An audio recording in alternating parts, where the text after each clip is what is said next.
Okay, so this is one of the latest attempts for celebrities to use their celebrity to get over a political message of I'm going to call it unify the scent, where they're reaching across aisle lines to the left and to the right to try to appeal to the unifying factors that are in fact dividing us that we can use as ways to create change. So let's just kind of analyze. Now, I have not watched this thing. I've just kind of looked at clips of it. So and it's been a while since I even looked at it. I wanted to do this a while ago, but let's just kind of take a look at what they're doing here. America's political system has been hijacked to ensure those with power keep it. So hitting the peak of controversy. And how many different ways could they have used Michael Douglas to convey that message? The powerful manipulating the system, manipulating both sides of the aisle. They could even start there to create dissent to keep their power. I'm just guessing. Let's just keep seeing. If you look at American politics and think everything is fine, this video is not for you. So, using a confirmed bias to an God, in a reverse psychology type way. So, a reverse psychology confirmed bias. In other words, getting people to realize, yeah, shit sucks, and so this is for me. So he's getting the confirmed bias in a condescending way, almost. To the rest of us, things seem pretty broken. I mean, our forefathers created a beautiful system, and we live in a magical country. How the hell did things get so bad? These days, just 2% of Americans trust that our elections work how they're supposed to. When I wrote bonus bagging, that was legal gambling back in like 2012. I think it was something like that. Numbers, stats, they make a huge difference in sourcing where those numbers come from and why they matter. Give them more gravitas to make your positioning work, be effective, sing to most people and get them to raise their hands. Congress has an approval rating of 20%. Our leaders are locked in partisan warfare, and they aren't fixing anything. And we're angry. We're angry at the system, at each other. So he's kind of getting to the deeper core, or, unpacking their positioning, so to speak. Country's getting poorer, sicker, more divided, and our families are paying the price. We don't even talk to each other anymore. America's political system has been hijacked to ensure those with power keep it. So repetition. Whoever wrote this believes that message packs a punch. Now, I'm not feeling it. I feel like already I would have written this differently. If they want to convey that there are people, the puppet masters pulling the string, so to speak, to keep us in a state of dissent, the left and the right, so that we can't find partisanship, to keep us as non-partisanship as possible, and then fractured on both sides of the aisle, fighting amongst ourselves, fighting amongst each other. That was one of the reasons why I was actually disappointed in the Civil War movie by A24, but that's a different conversation. And for the rest of us, well, it's not so good. I'm going to show you exactly how today's political system is creating the problem, exactly how we fix it, and how the solution ultimately depends on you. So anytime that you're trying to create a sense of birds of the same feather flock together, and even though we believe our feathers are different, or they're actually the same. So the problem, how we fix it, mechanism, and the problem, I'm assuming he means the deeper core. Let's see. This Venn diagram shows the relationship between an elected official doing what the people want and their likelihood of getting reelected. Ideally, they'd serve the people and have a high likelihood of reelection. But a recent Harvard Business School report by Professor Michael Porter and Catherine Gale showed that the relationship looks more like this. None. They found virtually no correlation between serving the will of the people and getting reelected. In other words, if our elected leaders do their jobs, they're more likely to lose their jobs.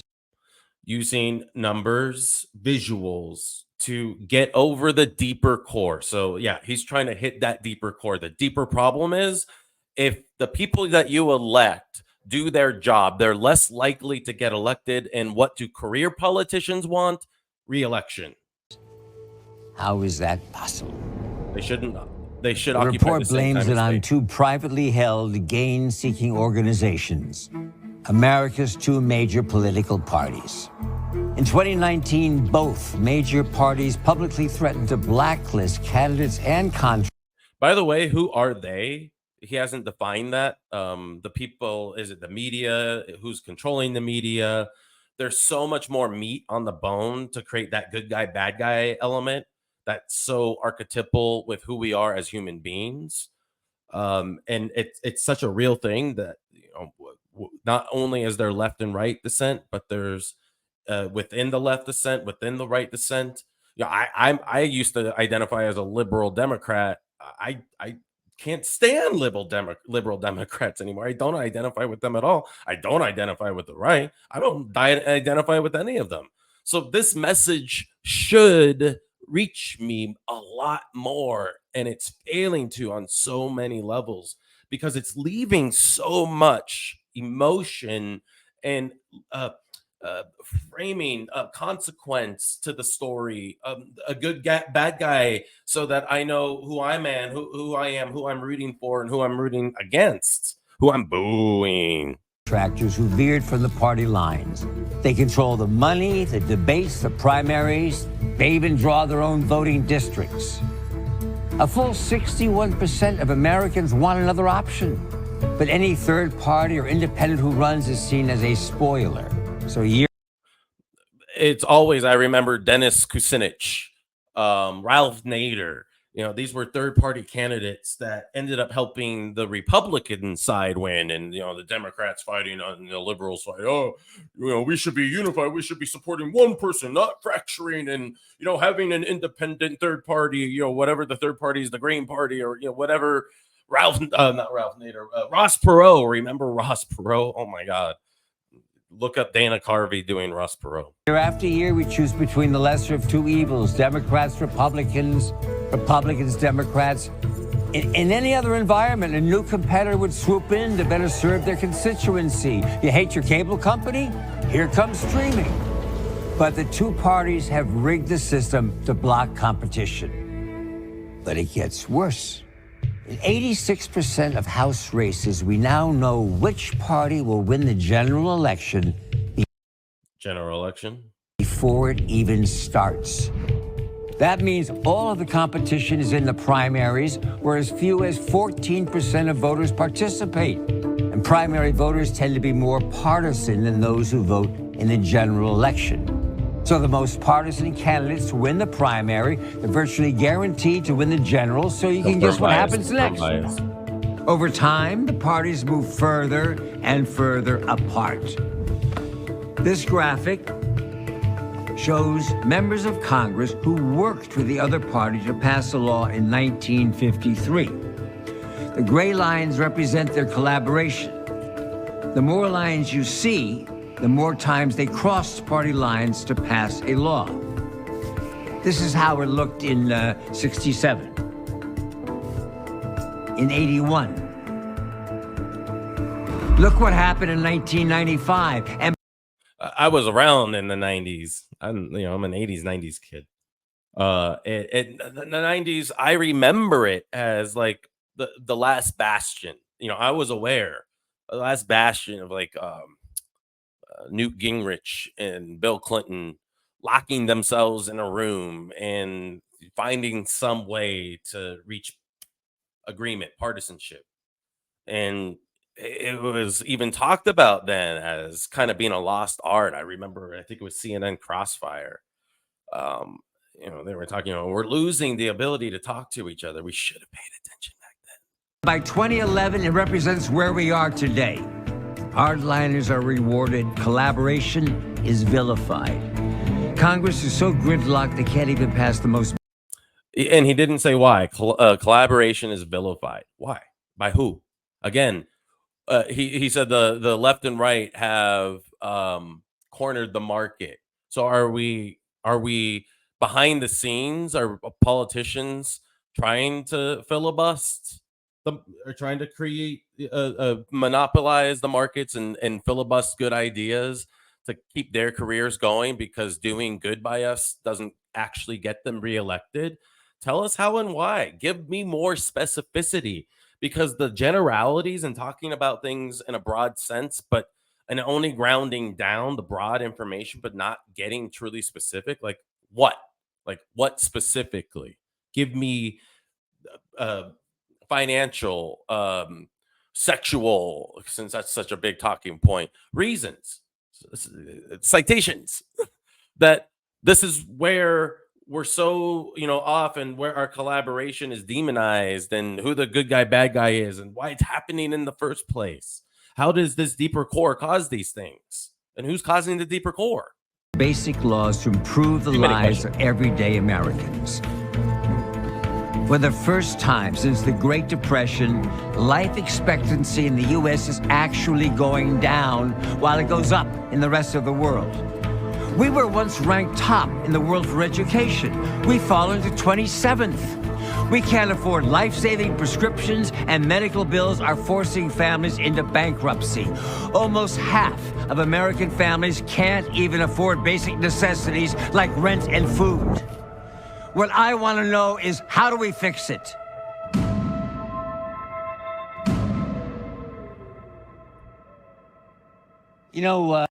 Before they go on here, just remember this from the show Newsroom. What? You know what I mean? Can you say why America is the greatest country in the world? Diversity and opportunity. So when they asked that question, then Jeff Daniels, let's see.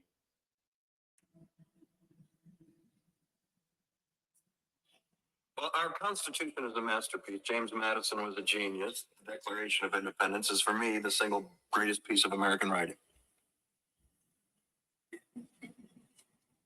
You don't look satisfied. You remember One's a this? set of laws and the other is a declaration of war. I want a human moment from you. Wait for it. What about the people? Why is It's not the greatest country in the world, Professor. That's my answer. You're saying Yes. Let's talk about fine. Sharon, the NEA is a loser. Yeah, it accounts for a penny out of her paycheck, but he gets to hit you with it anytime he wants. It doesn't cost money. It costs votes. It costs airtime, column inches. You know why people don't like liberals? Because they lose. If liberals are so fucking smart, how come they lose so goddamn always? Hey, and with a straight face, look at this. I should have marketed for liberals. America is so star-studded. Give them teeth. Awesome that we're the only ones in the world who have freedom. Has freedom. Japan has freedom. The UK, France, Italy, Germany, Spain, Australia, Belgium has freedom. So 207 sovereign states in the world, like 180 of them have freedom. All right. And yet you, sorority girl, just in case you accidentally wander into a voting booth one day, there's some things you should know. One of them is there is absolutely no evidence to support the Here it statement is. that we're the greatest country in the world. We're 7th in literacy, 27th in math, 22nd in science, 49th in life expectancy, 178th in infant mortality, 3rd in median household income, number 4 in labor force, and number 4 in exports. We lead the world in only 3 categories: number of incarcerated citizens per capita, number of adults who believe angels are real, and defense spending, where we spend more than the next 26 countries combined, 25 of whom are allies. Now, none of this is the fault of a 20-year-old college student, but you nonetheless are. So in that scene, that opening scene to the show Newsweek, there was better selling done because there was more specificity.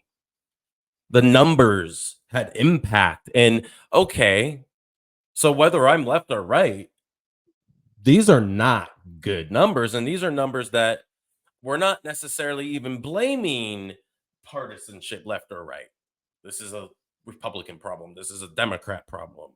This is a Tea Party problem. This is the woke problem. This VSL fails to get to the emotion that you just felt there.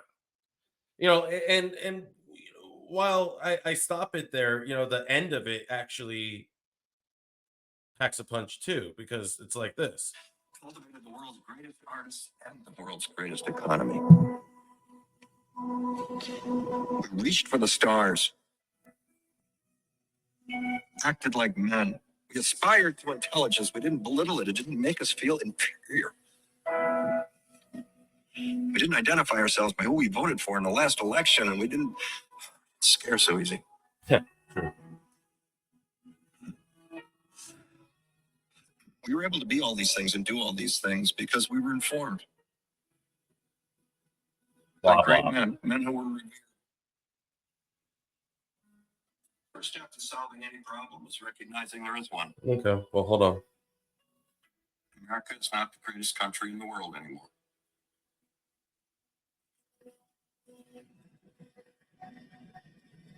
Enough? All right, so my favorite part, I guess I moved over it was, what is it, Yosemite? So right here in this video, you have access to Michael Douglas, one of the greatest actors of his generation, who's trying to use that celebrity to convey the deeper problem. But so many things have been glossed over at this point, and there's been such a lack of specificity in the numbers that have been provided. I don't feel one way or the other. And indifference is one of the worst things you can do in advertising. I think I'm getting a little carried away here, so I'm going to bring my friend Josh in while I calm down. We need to take our government back and make it work for us. So much of what's failing is a symptom of our failed elections. Look, this isn't about giving power to the right or to the left or asking Congress to fix itself, because frankly, they won't. So we have to go around Congress. And the good news is, in the US, states run elections, even federal elections. So when we pass election laws in a state, it affects the federal elections.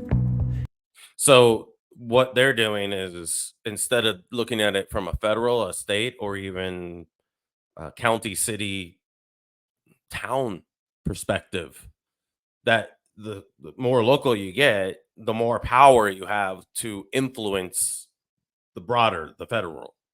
That's the mechanism they're getting to.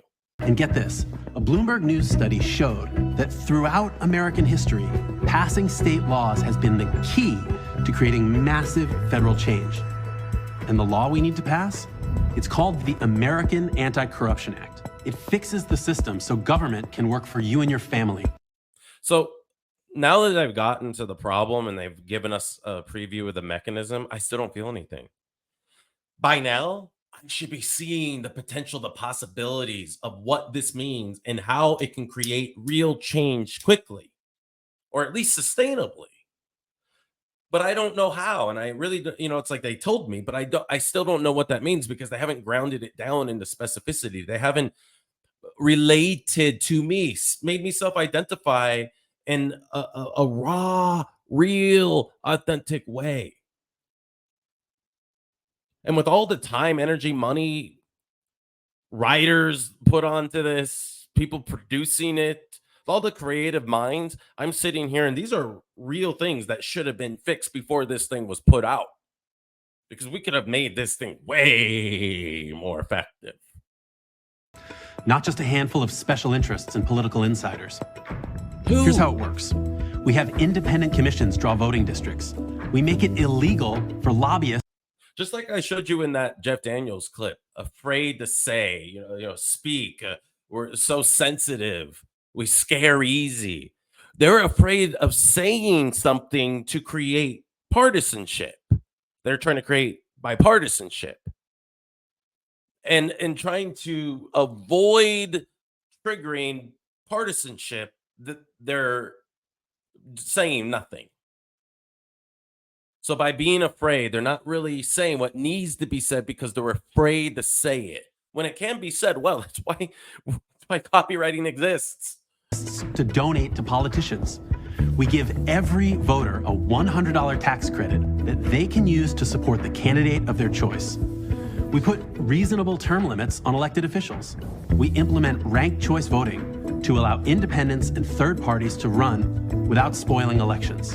And finally, we enact secure, automatic voter registration and vote from home ballots.